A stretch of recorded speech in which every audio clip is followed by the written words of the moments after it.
dilihat hewan kurbannya. Ada kambing, ada sapi, gemoy. Apa Pak? Unta.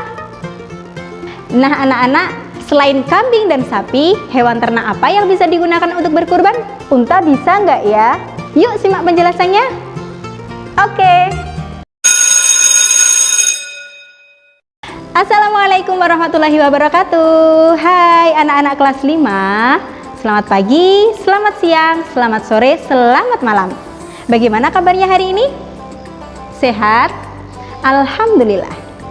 Sudah siap belajar hari ini? Yuk kita awali dengan bersama membaca bacaan basmalah.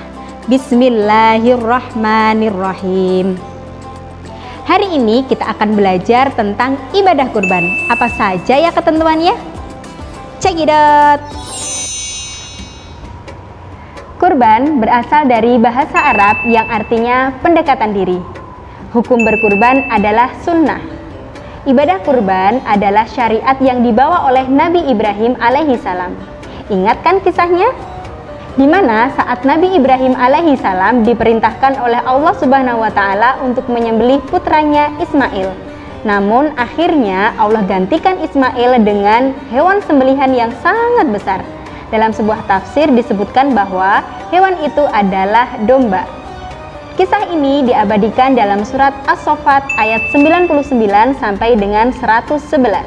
Sedangkan perintah berkurban terdapat dalam Quran surat Al-Kautsar ayat 2 yang berbunyi, A'udzu billahi minasyaitonir rajim. Fasholli li rabbika wanhar, yang artinya sholatlah dan sembelihlah kurban. Nah anak-anak, ingat pertanyaan di awal tadi? Selain kambing dan sapi, hewan ternak apa yang bisa digunakan untuk berkurban?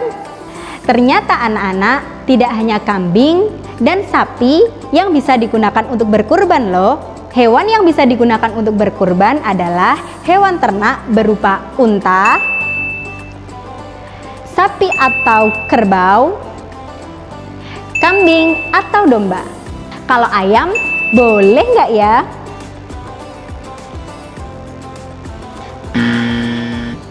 Selain ketiga jenis binatang tersebut tidak boleh digunakan untuk berkurban. Lalu, kriteria hewan kurban itu seperti apa ya?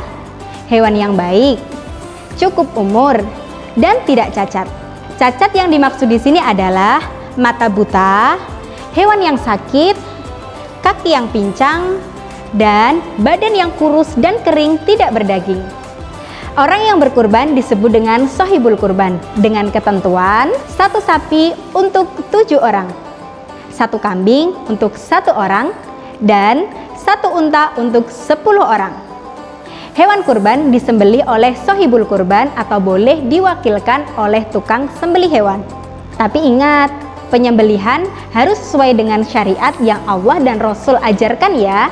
Pelaksanaan penyembelihan hewan kurban dilaksanakan pada tanggal 10 Dzulhijjah seusai melaksanakan sholat Idul Adha, atau boleh dilakukan 3 hari sesudahnya, yaitu pada tanggal 11, 12, dan 13 di bulan Dzulhijjah, atau yang biasa disebut dengan hari-hari tasyrik. Tempat penyembelihan hewan kurban boleh dilaksanakan di lapangan tempat sholat Idul Adha, di halaman masjid, di tempat yang luas, atau di mana saja yang layak. Hei nak, hasil sembelihan hewan kurban untuk siapa ya? Untuk dimasak oleh sohibul kurban, untuk disedekahkan kepada fakir miskin, atau untuk dibagikan kepada keluarga, kerabat, dan saudara. Yang perlu diperhatikan adalah bagi sohibul kurban tidak diperkenankan untuk memotong rambut, memotong kuku tangan dan kuku kaki sejak awal bulan Dzulhijjah. Jadi anak-anak, hari ini kita sudah belajar tentang pengertian ibadah kurban, hukum berkurban, ketentuan binatang kurban, dan pembagian daging kurban. Demikian penjelasan tentang ibadah kurban. Ibadah kurban mengajarkan kepada kita pentingnya berbagi kepada sesama manusia. Yuk mulai menabung dari sekarang agar bisa berpartisipasi dalam ibadah kurban. Anak-anak, walaupun masih dalam kondisi pandemi, tetap semangat belajar Jangan lupa untuk terus menjaga kesehatan, menggunakan masker, mencuci tangan, dan menjaga jarak aman. Yuk kita syukuri pertemuan kita dengan bersama membaca bacaan tahmid. Alhamdulillahirabbil alamin. Terima kasih. Wassalamualaikum warahmatullahi wabarakatuh. Ilaliko.